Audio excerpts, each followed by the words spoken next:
Welcome back to the Tech 1-2 podcast. I'm John Kampas, founder and CEO of EMPIST. So excited about being back in the studio, talking about our origin story, where we've been, where we are, and where we're going. Be sure to tune in to learn more.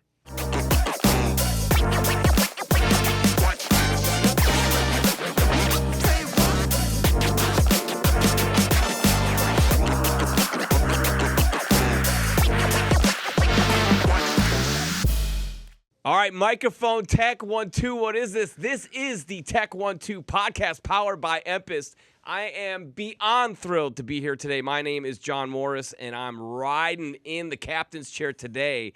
We are going to be interviewing the one and only John Kampas. He is the CEO and founder of EMPIST. If you don't know what EMPIST is, what are we doing? It's time to wake up. They are the best IT company in the land, my friend.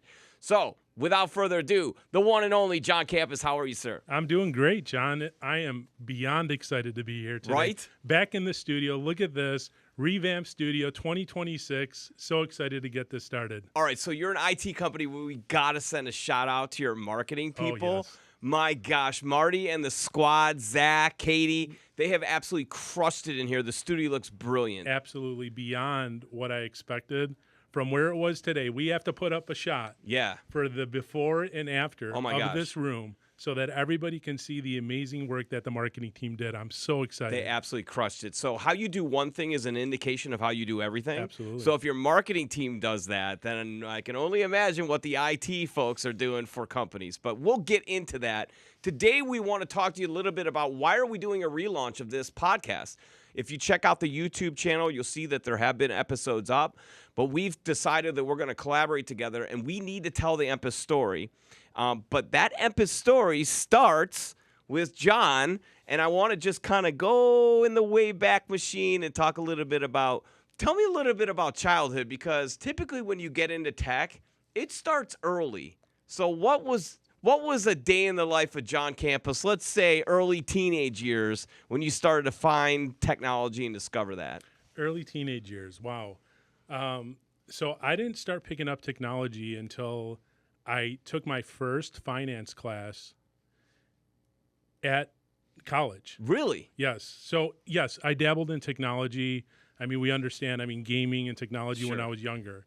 But I took my first finance class at Loyola. And I hated it.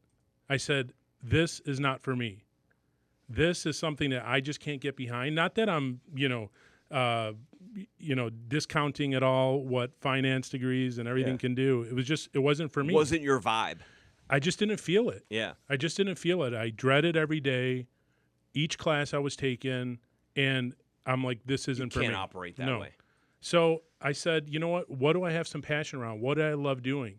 And I took a tech class. I took in management information systems. I took my first class, system analysis and design, and I'm like, I love this. It felt so effortless for me. Yeah. It felt so effortless just getting started and just learning, and I was absorbing everything at what felt at a very fast and rapid pace. Yeah. So I'm like, I'm on to something. Curious, what did you feel? Because were you having like a beautiful mind moment? You're like, why is this all connecting? Or like, what did you feel? You're like, hey, this is super interesting. It just made sense. Okay. It just made sense. It wasn't like I was looking for what's the reasoning behind this or that. It just all made sense. And around that time, believe it or not, you say way back when, and then even just starting the company and the origin of the company, which I'm sure we'll get into. Oh, we're getting into that. Yeah, we'll get into that. But it just made sense. And, when you get behind something and you're passionate about it, you love doing it. Like, it's your why. It made sense. And I just started focusing on that.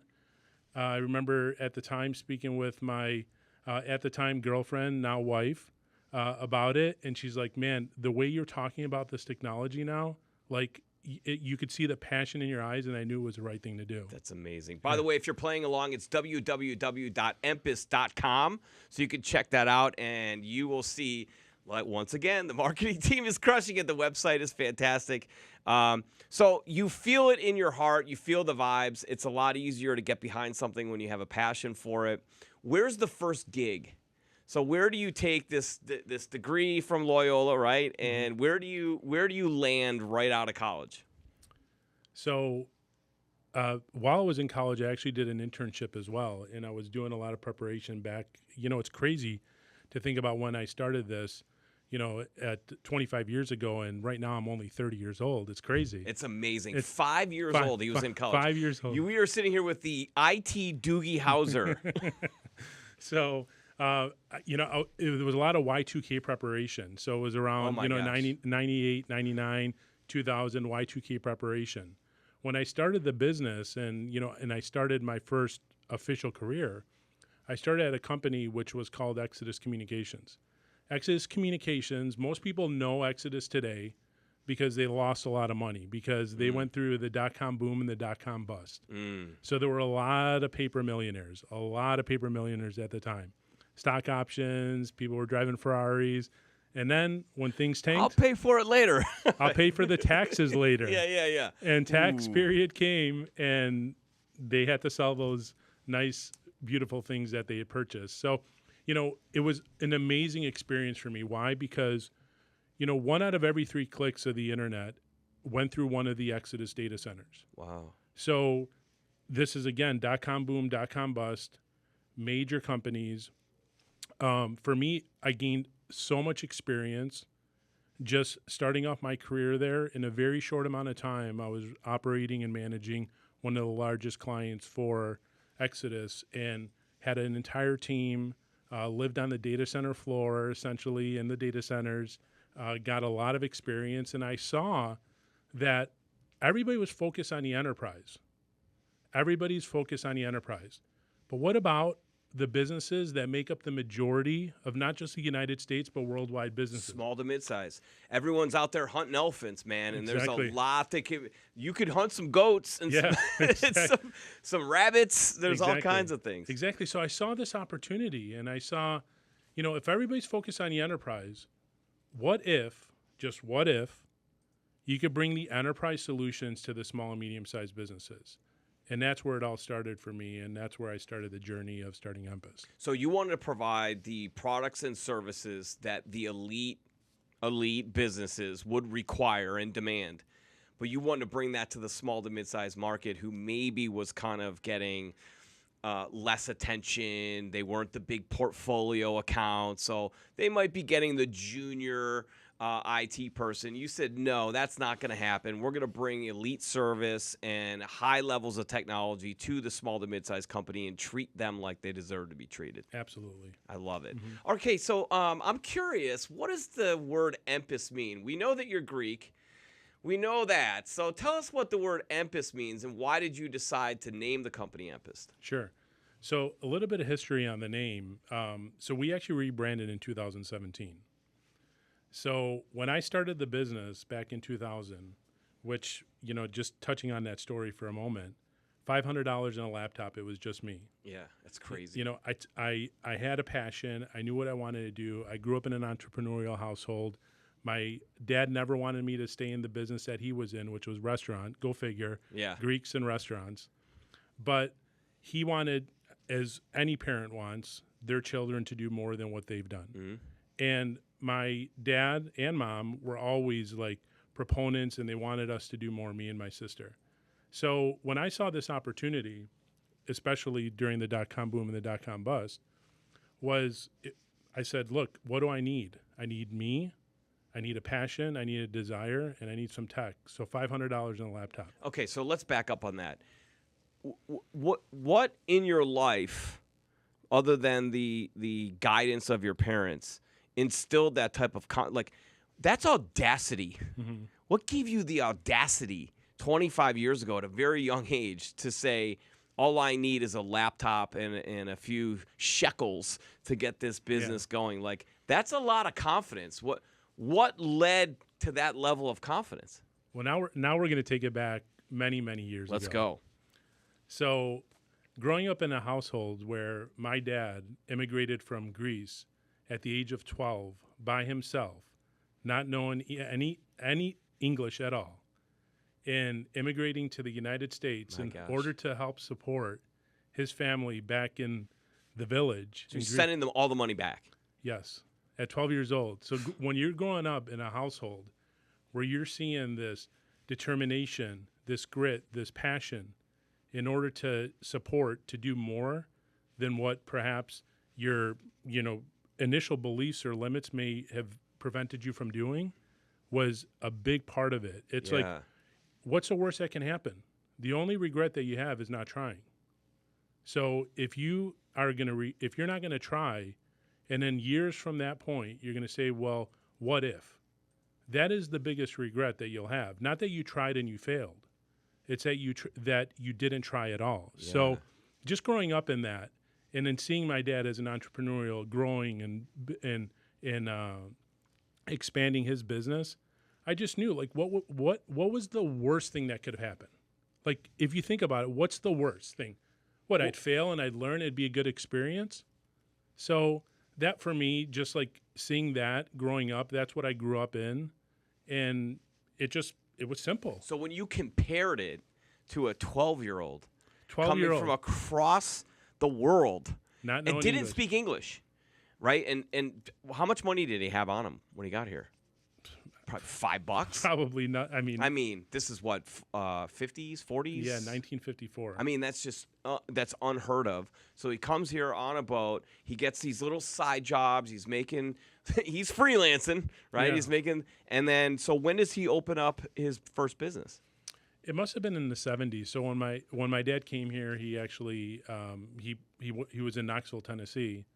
He had an uncle that was in Knoxville, Tennessee.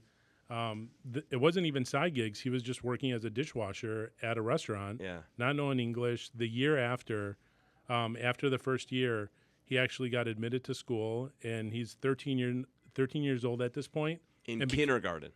Kindergarten, because he didn't know English. So, and so then in the 1970s, my dad came here to Chicago, and then started opening up restaurants. He opened a number of restaurants over the years, and again, just seeing that. I mean, entrepreneurial. But my dad never wanted me to do the restaurant side of it. He's like, look, you guys need to go to school. We want you to do more, and for me and my sister, and that was something that was important. But it actually, when I started at $500 on a laptop, it does sound like you're like, oh my God, this is. How did you do that? At the time, you don't know any better. Yeah, it was like, it wasn't a big deal. It was like, what's the worst thing that's going to happen? Yeah. It's interesting because when you look back, that's probably the only time you look back and go, man, I was crazy. Like, to think that I could start a business with $500 on a laptop. But in the moment, you were like, yeah, let's go. Yeah. I'm doing this. Yeah. So my first client was, for Andrew, who works here. He's my COO. He was my first client in 2000. That's crazy. I was providing consulting services at the time. It was just me. I didn't have a team behind me. And he was my first client. He was doing a mainframe migration into a more modern server. He had no idea how to do that. They had to get it done very quickly. And I met him through an instructor who was actually teaching a Microsoft course, who said, hey, Andrew had asked him, he's like, do you know anybody who might be able to do this? He's like, I got the perfect person. And he introduced us. And then since then, we did the migration in a matter of a weekend. It was something that we were supporting them for a number of years. They actually changed hands and went through some transitional business-related things within their business. But yeah, in 2010, he joined our team as initially as an account manager, grew into VP of operations, and now is our COO. I love it. So you were a tech guru before you were a business mind, right? You kind of like, you had the chops. You were a doer. Look, it's, tech, I started off with the tech side of it, but growing up in the restaurant business and seeing my dad operating and managing, I was working in the restaurants. Yeah. So on the weekends, I'd go to the restaurant. On school breaks, I'd be at the restaurant. On holidays, I'd be at the restaurant. So, like, for me, just seeing my dad in that authoritative type position where he's there and managing and orchestrating, that's something that I was able to really absorb and learn from him on how he was doing things. Yes, his approach wasn't always the approach that I would take. Yeah. It's a different industry. I don't think people would like if I was operating this business specifically that way. But yeah, I mean, it's I did start off with tech. You know, the management and operation side of it. It was just part of normal kind of operations for me. That's interesting because most entrepreneurs, right, they're technical experts, and the hardest part for them is to learn the CEO part. But because you came up with that type of leadership, it was ingrained in you, so it was a little bit more natural that you were kind of growing both sides at the same time. Yeah, it felt, yes, absolutely. You know, so just to get back to the, you know, we went off on a little bit of a tangent here. Why but EMPIST? Yeah, very important. So when I started the business back in 2000, it's just me.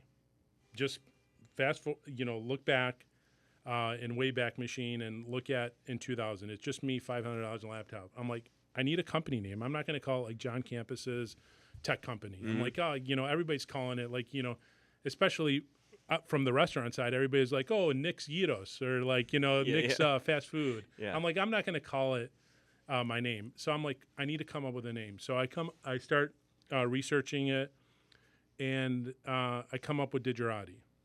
So Digerati means people well-versed in computers and technology. It's a Latin word, and that's what it means. It's derived from people well-versed in computers and technology, which is Digerati. So I started off, I create my own logo. It's just me. I have, you know, I cannot design much. You know, you say, like, I won't take any credit of the website or what's happened here because my creative side of... Smart people hire people smarter than to do the things that they're not great at, right? And I am not good. I will be the first person to admit. So I create this logo, and this is before AI and everything. You know, you can create a logo in a matter of seconds. So I create this logo, and now it's me. It's Digerati. So in about 2008, 2009, I actually wanted to rebrand. I'm like, you know, I started adding staff. In about like 2003, I started adding staff, and I looked at it and I said, well, if I'm going to be kind of just people well-versed in computers and technology, and my vision is to create a much more global brand, is that potentially the name going to be some type of constraint or impact that's going to prevent me from being able to position the company more as like a global brand, where it's not just, you know, kind of, for lack of a better way of saying it, just pigeonholed in like technology. But like, what if it's more of like business process and automations and transformation? I want it to be a little bit more. So in 2008, I'm like, you know, I want to rebrand the company. And then as like things happen, I mean, there's different priorities. 2008 as well. Yes, not a great year. Yeah, financial crisis. I mean, you know, housing. Just a smidge. Yeah, housing. But so I looked at it, and at the time I registered the domain name EMPIST. And so then fast forward, a bunch of things are occurring. We're growing the business. We're taking on a lot more opportunities. We're creating new, we're growing the team significantly. And then I look at it in 2015, we acquire a company. So we acquire a company out of 1871, and what ended up happening at the time when we made this acquisition, we actually had this identity crisis internally. Like, we had this identity crisis. We're like the Digerati folks, we're the Lumia folks. And people were operating in separate silos, the Digerati folks and the Lumia folks. And I'm like, you know, we can't be operating. We have one mission, one vision as a company. So if we have this internal identity crisis, I can only imagine what it looks like externally. You lose the locker room, you lose games. Absolutely. So I look at it and I say, you know, it's time. Yeah. So in 2017, I rebranded the company to EMPIST. The beauty of it was that now I had an entire team, marketing and design team, that can help actually build the brand properly. Mm-hmm. And so EMPIST is derived from the Greek word trust. So what it means, the Greek word is embistosini. So EMPIST is embistosini in Greek, and it's trust. In the name, back in 2008 when I registered it, like, I was on the fence, you know, is this going to be the right name? Is this what we're going to do? But over the years, it became so obvious that without trust, there is no partnership relationship, internally or externally. If you do not have trust, if that goes, you don't have a relationship. So it is so fitting for the organization. Yeah. EMPIST is derived from the Greek word trust, and that's where it came from. You know, the logo itself. A core value is in the name. Absolutely. We are trustworthy. One of our core values is we are trustworthy. And then the 4 pillars, if you look at just the logo itself, represents different business units within the organization of the services that we deliver to the customers. And if you actually flip the symbol over, it's actually 2 hands coming together. Oh, my gosh. Yeah. That was a lot of thought going into that. Yeah, so this is not something that I will take credit for, the logo. Okay, so, John, we initially met at a networking event. I had the pleasure of interviewing you on that event, and what I discovered that day was your 25-year anniversary. Your team had surprised you with a pair of Jordans. You were a Jordan fiend. Yes. You got tons of pairs, and I don't know how in the world they're able to get them because you wear a size 16 shoe. You don't need laces. You need a sail with those things. But what I was immediately intrigued by was not only the conversation that I had with you and the light in your eye and just the light that you have, like you just kind of shine, right? But every one of your team members afterwards came up, thanked me, said, "Hey, great job, that was fantastic." Like there's a cultural thing that is happening within EMPIST that is really endearing. It's really touching. So then we decided that we were going to find a way to collaborate a little bit more, and I came back and met more of the team, immediately welcomed into the building, walk around the organization. Everyone's standing up, right? They're chattering. There's great energy in here. And then I meet the marketing team, and it's like, holy cow, I met my match. They have more energy than I have, which I didn't know that was possible unless you like fed them Red Bull before I got here. But That's exactly what we did. The energy was on fire. So what I start to think is like you took that bad experience where you were siloed in 2 different sides, and you got a chance to see what happens when you lose control of the brand and the brand identity and the culture by design. And the counter of that, the recovery, through your analysis of watching that, was you went the full other direction of an unbelievable brand mission.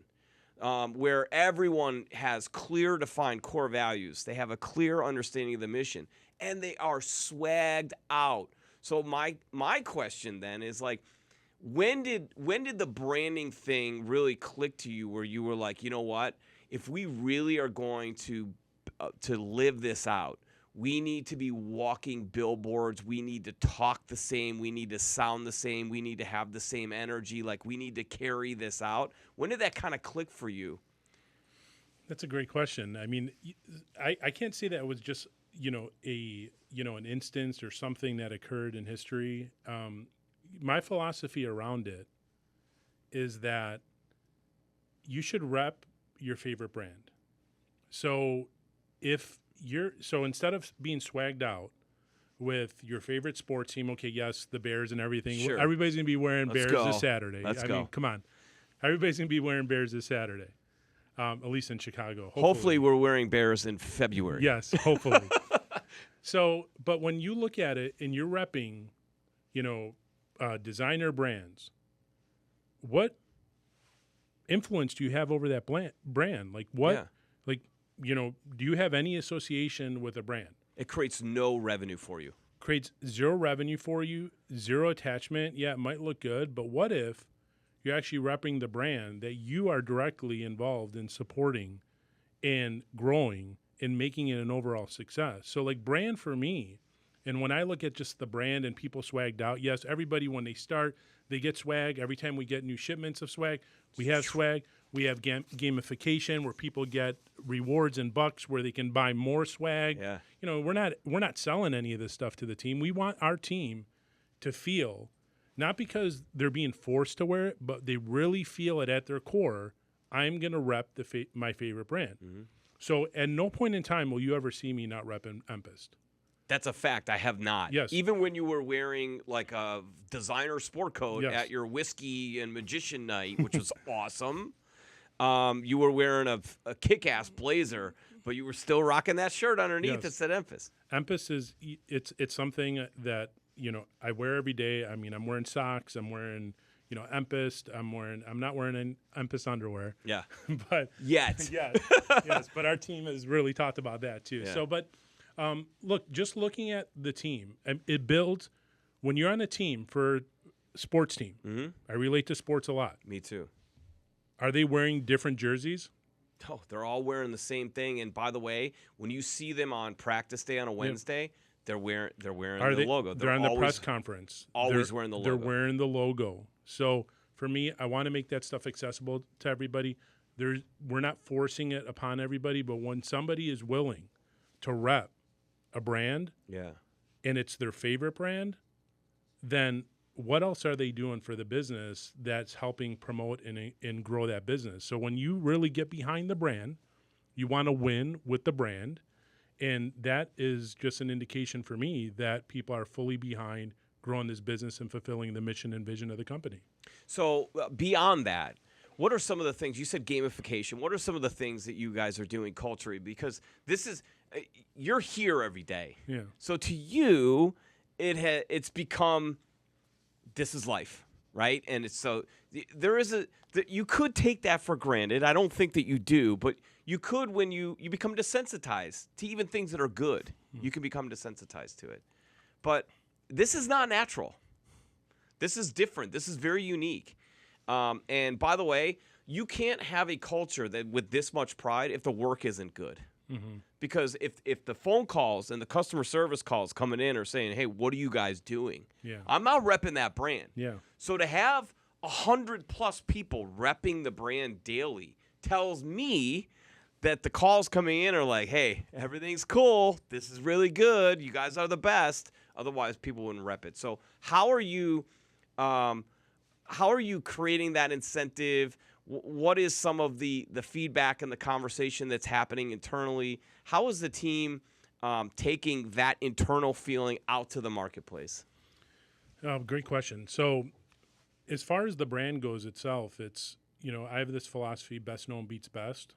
But if best known beats best, but if the best known is the best, then it's a game changer.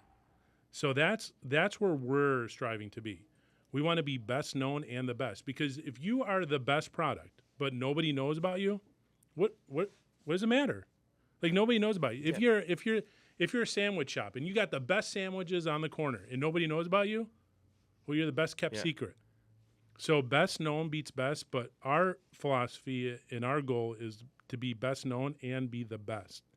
So when I look at that, and that's from top down, bottom up, left and right side, when we are all promoting that internally, it builds this, when I look at the culture, I don't look at the culture as, you walk around the room, there's cool things around the office. We got a game room. We do Thursdays. That's not culture, though. That's just nice to have. Yeah, that's nice to have. Yeah. But you truly build a culture when anybody within this business can look left, they can look right, they can look behind them or forward, and know that those people are also committed to the mission and vision of the company, and they will do everything possible in order to fulfill that for the business and for themselves and for the rest of the team. So then you build this bond amongst the team. The team really looks at themselves, and, you look at, I have a partner. I have partners within this business. Ride or dies. Ride or dies. Let's get it done. Yeah. It is work hard, play hard, and we look at it and we say, how do we actually how do we continue to elevate what we're doing? Because we want to elevate every day. We don't want to stay stagnant. We don't want to stay just status quo. It's about every day, how do we push ourselves more in order to make us better? And that, I think, just, it spreads out to the team, and the team comes in and they say, look, I need to deliver the best possible service, not just to my clients, not just to the clients that I'm supporting, but also my internal team, so that I can establish a high confidence level for everybody within this business that we are delivering the best service possible. I love it. Okay, by the way, it's www.empist.com. That's EMPIST.com. You have to check that out. Play along, folks. What are we doing here? Play along. Maybe, you'll get a T-shirt at some point if you keep, liking and commenting and subscribing. You want to rock that brand. Represent EMPIST. So I know I'm sure going to. You just brought a great point up, though. You see a lot of businesses out there that have the best product or service, but nobody knows who the hell they are. And that's a real challenge. And then you see companies that are essentially a marketing company that happens to sell hamburgers or happens to sell, and the product is not very good. So the idea of the best being the most well-known is brilliant, and more companies need to do that. What's the shame of it, though, is when you see a lot of small to mid-sized companies, the folks that you are servicing, that's probably their biggest challenge is they're trusted, but they're not known and liked yet. Mm-hmm. So that brings me to, why are we doing a podcast? Well, there might be the answer, but there's more answers to that. Like when we talked about this, why is the podcast important to you? Why are we relaunching this? And what type of brand experience are you wanting to create for guests that are coming on? Well, great question, John. I mean, so we have a lot around brand already. But as I mentioned earlier, it's about how do we elevate. Mm-hmm. You know, everything that we do, how can we make it 10% better? How can we do what we're doing, whether it's delivering a service to a client or even the podcast? How do we make it better? So we need to continue to evolve and evaluate elevate, because if you don't, you become stagnant and everybody else passes you by. And then once the others catch that speed, it's hard to get back into that race. So for me, and I look at the podcast is a great opportunity, a fantastic opportunity to educate, to build awareness, to help businesses grow, to help them fulfill their mission and vision as a company, to address technology concerns. There are so many things that this podcast is designed to do. It isn't just it's going to establish a stronger brand. It'll create content, but it's so much deeper than that. It's so much deeper. When I can walk down the street or be at a Cubs game and someone is telling me that they saw the podcast and how it helped their business, that's amazing for me. Like that is so the value of that. It didn't result in any type of monetary value for me, but knowing that it had some type of impact on a business where they learned something new, they were able to address a problem that they had in their business because of the content of the podcast. That's a great feeling. Yeah. That's a great feeling, and that's paying it forward for others. So yes, over the last 25 years, I'm not done yet though. So you're only 30, right? Exactly. That's what I'm talking about. I still have this huge career ahead of me. I mean, we are working on so many different things. But if I could take those experiences over the last 25 years and help bring them to the surface for others who may just be getting started, maybe facing some challenges with their personnel, the business, their clients, and help them address those situations, that's a big impact for me.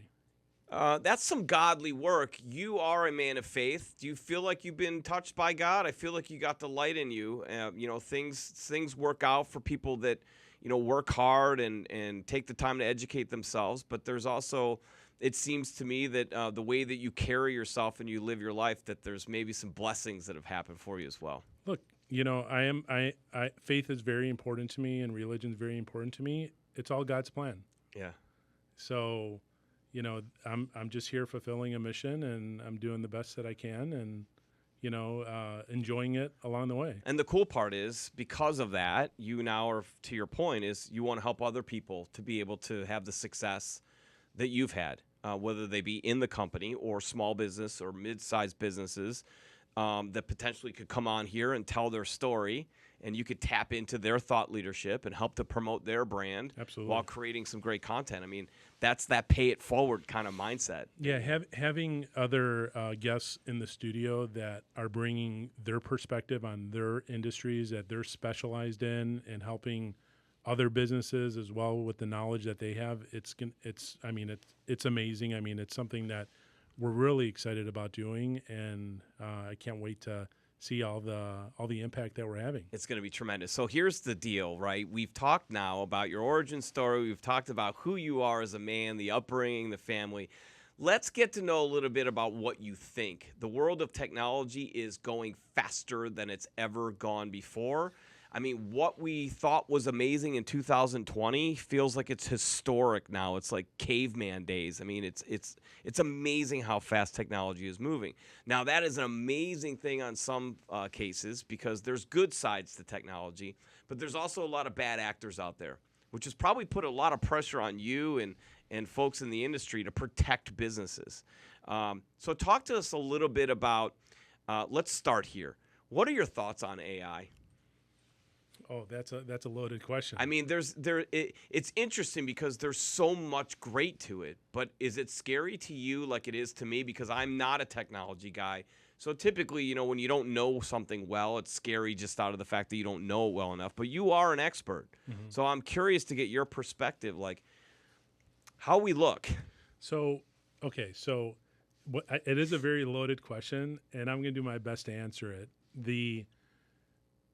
When there's a product, as we all know, ChatGPT. Mm-hmm. ChatGPT, when it released, let's say roughly 3 years ago, it has now become the product that most people know as it relates to AI, and they have 700 million active users per week. 700 million users are using ChatGPT on a weekly basis. Now, what's scary about it is that most people only know AI, that AI can help them draft an email, can help them book a vacation, can help them with ideas, or even replacing the traditional Google search. Yeah. The truth is AI has been in industry for quite some time. But when ChatGPT released, OpenAI released ChatGPT, and they released it for the consumer, and just seeing the adoption of how quickly it is growing, it's here. It's gonna stay. It's creating a lot of challenges for businesses for a number of reasons, which I'll get into. But I think AI is good. I think that used properly, not just for those, okay, yeah, you can draft an email, give me some, I got some brain fog, I want to draft create an article. Those things will continue. But the way that AI is transforming now and how businesses can really utilize it is that how can they actually take a lot of that mundane type work that they had within their businesses, and how can they leverage AI, not necessarily to replace. At times it may result in replace, but the big advantage is velocity. Yeah. Doing things faster, being able to deliver things faster for your business, for your clients, utilizing it to make those types of decisions where it would normally take someone an hour to do, and now you're getting it done in a minute. If you're able to free up that time, how much more can you do? So the velocity is a big advantage for businesses. But with every good technology, it's also used for bad. So on the bad side of it is bad actors are using AI in order to automate attacks. I mean, there was a nation state. I mean, there was a attack recently in the last 2 months that was actually conducted entirely by an AI agent. An AI agent is essentially can be programmed as a person, performing actions as a person is doing, and the attack was fully automated and launched by an AI agent. It's unbelievable. Exactly.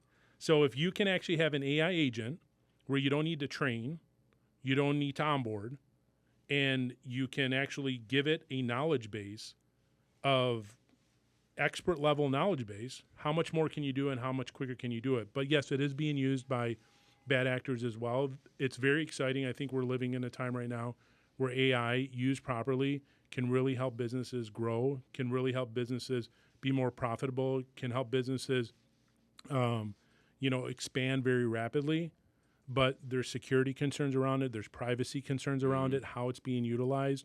So it's really about looking at it and establishing a good foundation and a plan around it that can then be used for good purposes. But the bad actor side of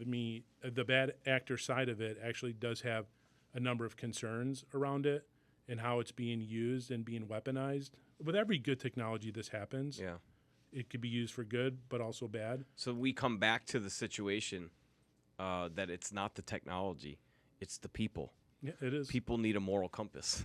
Yeah, absolutely. Look, I mean, AI is going to have a big impact on, I don't even want to get on the humanity side of like what it's going to do. I mean, it's growing so rapidly. It's learning so fast. It's growing. I mean, I can't even explain or describe how quickly it is growing. I think that it's going to impact businesses. It's going to impact professionals in the future. There's going to be, it may eliminate some jobs in certain types of careers. So I think that you just need to embrace the technology and kind of look at how you can be more of an orchestrator of utilizing technology for good purposes to help businesses grow and be very strategic around it. And if you do that, where you can be more of that orchestrator, you can orchestrate. You don't need to be the writer of something. You could be the editor. Be the editor. Put the editor hat on. Yeah. I don't need to write everything entirely, but if I'm going to embrace and be more of that editor role and more of an orchestrator role, businesses, that's in big demand for businesses, and I think that's a great opportunity. So small to mid-sized companies, that's your sweet spot. You want to provide trustworthy, unbelievable service for them. What should they be looking out for now and in the future, different than even 3 or 4 years ago, where maybe they're kind of stuck there, like everything's fine, we're all good, and you're thinking to yourself, oh, you're not all good, like technology's advancing, so the way you're set up was good for 3 years ago, but it's not going to be good for next year or the year after that, so you need to maybe do an analysis of your IT. Should a company do an analysis of their IT every 6 months, a year? Like, how often should they do that? Look, I don't even look at it as an analysis of IT. It's more of an analysis of operations, because when you look at, the IT piece of it, it's expanded far beyond just a guy under a desk plugging in cables. There is such a reliance on IT. It's literally touching every aspect of the business.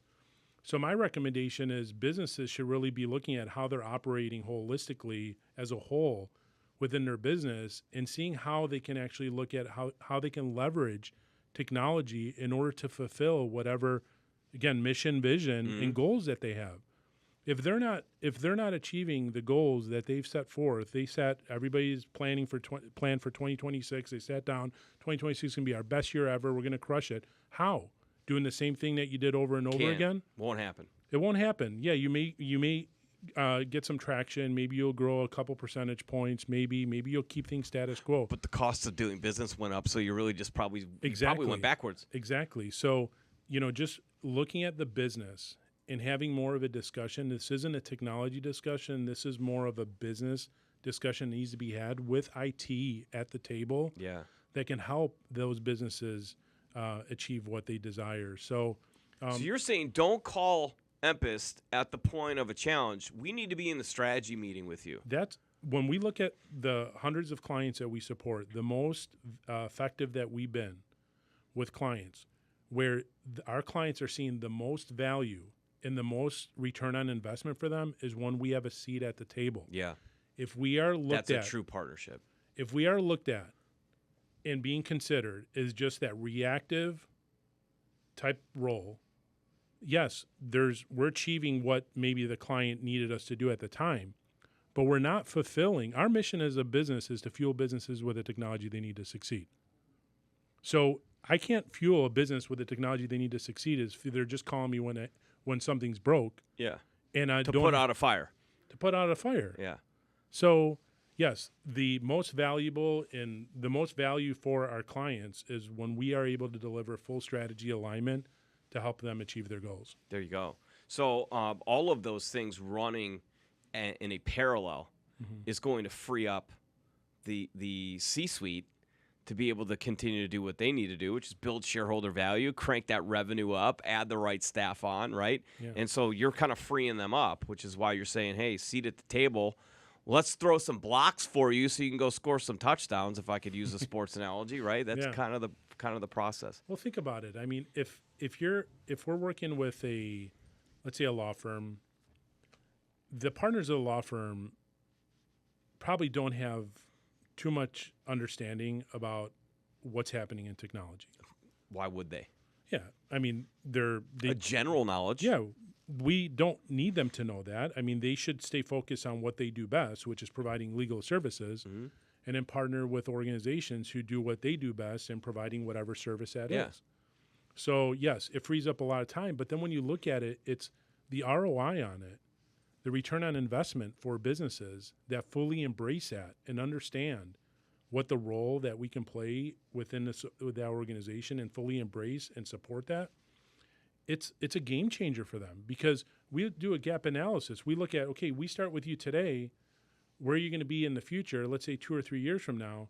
That gap, we need to fulfill that gap and then help that business grow. So, yes, absolutely. Okay, so 25 years of success, hundreds of clients service, partnering with them, built a fantastic team. We're here now in 2026. Where are we going, John? What's the vision? What's the BHAG? Look, world domination. Let's go. Hey, that was a good subject line, wasn't it? Yes, absolutely. Yeah, look, we have some very aggressive goals this year. What we've done in the past that's in the past. So whatever successes, failures, wins, losses, doesn't matter. Yeah. That's why you've probably heard the analogy, the rearview mirror is much smaller than the windshield. Yeah. Whatever we accomplished last year is behind us. Yes, there are experiences, there are things that, we're very happy about. There are things that maybe we could have done better, but that's all behind us. So this year is going to be our best year ever. We've already established a plan around it. We need to execute at every cylinder. When I say executing at every cylinder, you can't have a 8-cylinder car and only operate on 4. No lag. Yeah, no lag. So we are all operating, we are all committed in order to achieving everything that we want to achieve for the business. It's going to be our best year ever. There's going to be a lot of new technology and a lot of new platforms, a lot of ways that we are going to create a more effortless experience for our clients to deliver high value, low effort experiences at every touch point. That is a big thing that we're working on. Why? Because if you got to put in high effort to get high value or potentially even low value, how happy are you? Yeah, you might be okay, because you actually got that high value. But what happens when you actually have to put high effort and you get low value? You're like, man, I have 1,000,001 things to do on a daily basis. I'm putting all of this effort in and I'm getting low value. But what if you can put in low effort and get high value? That, to me, would build true loyalty within the business. It isn't about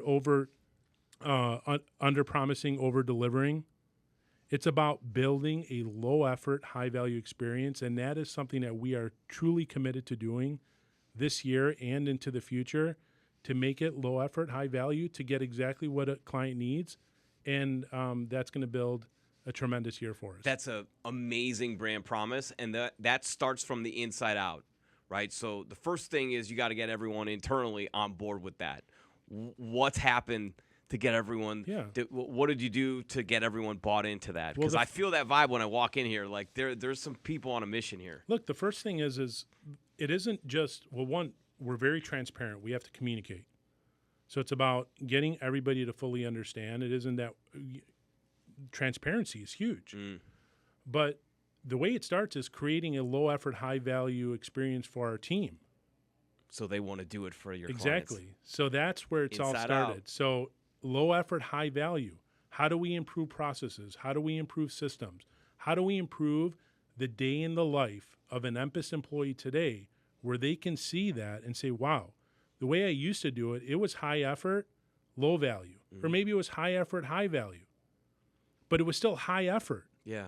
But now if I can create this experience internally where everything that you need to do is going to be a low effort, high value experience, why would you not want to do the same thing for a client? And we want to make it low effort, and then it's on the employee to decide whether or not they want to go high effort and crank it up to the next level. Because I've always been taught that you do the job before you get the job. There's a lot of people in there right now that are working, and part of their goal is to get a promotion this year. And some of that means that they might need to stay at the high level of effort, even though you're going to make it a low effort role. They need to stay at that high effort and earn that next jump, right? So now that transitions to the outside. What can your clients, current and perspective. And if you're listening right now and you haven't gone to the website and filled out the little thing for a demo, what are we doing here, folks? Come on. We've given you the case. I digress. What can you tell the folks that are watching this that you're going to offer to them on the outside that is going to be a game changer for them? Look, the platforms that we've developed for our clients in order to engage with EMPIST is we've developed a unified platform for our clients in order to get that exact experience, low effort, high value. So these are the things. It isn't, again, when we look at the IT piece of it, it isn't this tech. We're not offering tech. It isn't just tech solutions. It's about offering business solutions that leverage technology. So the platforms that we've developed for our clients today are getting these platforms that are low effort, high value. So by doing so, it isn't that we don't want our clients to engage with us. It isn't that we don't want our clients to call us. Yeah. But we want to put those touch points on where we can drive a much higher value experience. Like you said, it isn't just, okay, low effort, high value, and then not operate at high effort. Because if you can operate at high effort, then you could do more. There's more velocity. So this is what our clients are getting. They're getting a unified platform of how they can operate and manage their technology solutions, help their businesses grow, and ultimately, for us to deliver exactly what they need. Yeah. So you're a brand helping brands build their brand. You just happen to be using technology as the vehicle to do that, right? Mm-hmm. And that's just an amazing thing. So I'm really curious what the expectation is for upcoming episodes. What's in the plans? What's in the works? We know that we're going to be bringing on guests. Ideally, if you could paint a picture for our audience of what to expect for upcoming episodes, what is in the vision right now? Yeah, I mean, outside of the guests and having other guests who, business owners, executives, subject matter experts in technology, the big thing is knowledge. It's going to be knowledge that we're sharing to help those businesses. It is catered all to B2B. Mm-hmm. I mean, it's, a business podcast. It's about being able to help them with the knowledge that they need to succeed. And, this is something that they're really going to get. We're going to have some exciting episodes. We're going to have a lot of different guests that are in here. We'll also bring in special appearances from other EMPIST Key staff members, man. Key staff, very important. Yeah. Look, whatever's been accomplished at EMPIST is not because of me, to be very clear. It's because of the collective efforts of our team. Yeah. So we have key staff members who are also delivering. Yes, am I driving the ship? Yeah, but look, I'm very understanding. But you're a steward leader. And I'm not just saying that because I'm sitting in front of you. Like, I noticed that. Mm-hmm. Like, as this process has been set up, you have not been terribly involved in like all of the email chain going back and forth. You're allowing your talent to be talented and to do the things that they're hired to do. Yeah, I mean, it's delegation. Yeah. If I have to be involved in everything, then self-admittedly, I become the choke point. Mm. You become the choke point. So you have to be able to delegate. As painful as it is in the beginning, where you're like, well, I can just do it. Oh, forget it. I'll get it done. Oh, don't worry about it. I'll do it. Boy, you sweep the legs out of people when you do that. Oh, absolutely. So when you can actually encourage people and give them an opportunity, like I was speaking with one of our team members today, and I gave him a pretty substantial task that historically has been my responsibility solely. And he's been working on this for the last 3 months in order the proper evaluation so that he can make a proposal internally based on a pretty big decision that we need to move forward with. And he presented this information to me today. And he was so excited. He had everything outlined. And he's like, well, what do you want to do? I says, well, it's clear based on your analysis what we should do. And I just saw it in his eyes. Like empowerment. When I said that to him, where he thought that, oh, now it's going to go through John needs. Mm-hmm. Yes, I want to see it, absolutely. But how can he's gone through this full analysis. He's done due diligence, done demos, everything. Put his heart into it. Put his heart in. He presented it. And then when the meeting ended, I said, well, it's clear what we're going to do. And he's like, well, what's that? I said, what you recommend. And Yeah. when you do that versus sweeping their legs out from under them and saying, you know what? Yeah, I'm not sure. That creates a bad situation. And then when you want to get them involved in the future, it becomes even more difficult. I'd like to be in the room when he goes home to the significant other, whomever that is, and they say, how was work today? Yeah. That Fantastic. answer is going to be stellar. That needs to be on video. Yeah. But delegation is huge. Delegation and empowering others, empowerment, and empowering them to do, things that you may not be capable of doing, and understand when you're a choke point. And yeah, this room, like you said earlier, I mean, the team put it together. Yeah. I can take zero credit for it. Zero credit for it. Beautiful. They did a fantastic job. And this is just one of the many amazing things that our teams are doing. Yeah. So, yeah, if that gives you any indication. How you do one thing is an indication of how you do everything. Exactly. Absolutely. All right, so I want you also to understand that this podcast is going to be entertainment first. So, yes, you are going to get educated. Yes, you are going to get informed, and you might even be influenced a little bit. But the first thing that we are going to do is to make sure that there is energy and excitement and entertainment here. We hope that you've enjoyed John's story. It's absolutely a brilliant one, and there's much more to come. But if you want to be a guest on the Tech 1-2 podcast powered by EMPIST, please reach out to us and let us know. Put your name in the comments below. Send us an email. If you're a local Chicagoland business owner and you'd like to come on and promote your brand, this is a great place for you to do it. We're going to be pushing out this content on multiple social media channels. And by the way, if you're not following EMPIST on LinkedIn, TikTok, YouTube, they're putting out content daily. I mean, they are stroking the algorithms. The marketing team knows what they're doing. So you're going to see a lot of entertaining content there that is also very informative. There was an amazing piece that was put out the other day about how emojis that are put over the faces of children on a post, that bad actors can actually move that emoji and still see the face of the child and do some crazy things. So you're not just going to get your everyday static graphic type of content here. They're doing video content that is going out that is really describing in detail some of the key helpful tips you should be considering on a regular basis. So I can't say enough for what the team is doing. Final thought, John.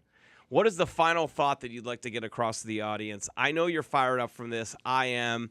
You're fired up for the company. You got another 25 years to focus on here as you move into this next year. What's on your mind?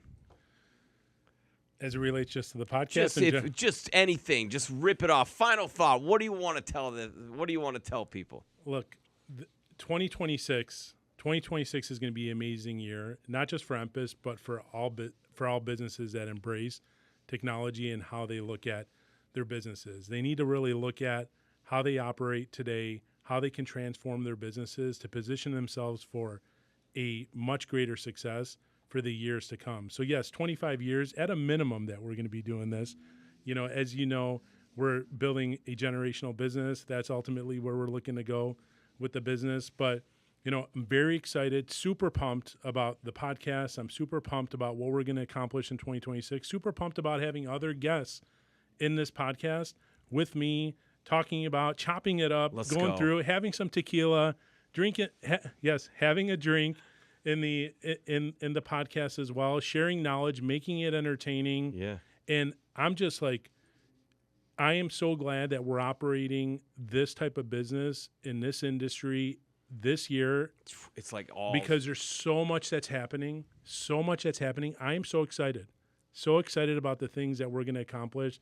So many transformations that we're going to have for clients worldwide, folks. Yes. Yeah, I didn't say Chicagoland. Yeah, there's an office in Greece. Yes. They can touch you anywhere in the world. They can get to you. Yes. World domination is something that we are working on. We are going to. Should we do the pinky? Like the Austin Powers? Yeah. So, but yeah, world domination, that is ultimately, we want to be number one in the world and what we're working on. So very excited about being able to do it, being very excited about being able to share our messages and messaging from the podcast as well as many other channels like you mentioned, and just super pumped and excited about this year and the future to come. Nailed it. That is John Kampas. I am John Morris. This is the Tech 1-2 podcast powered by EMPIST. You know what it is. Let's go. Cheers.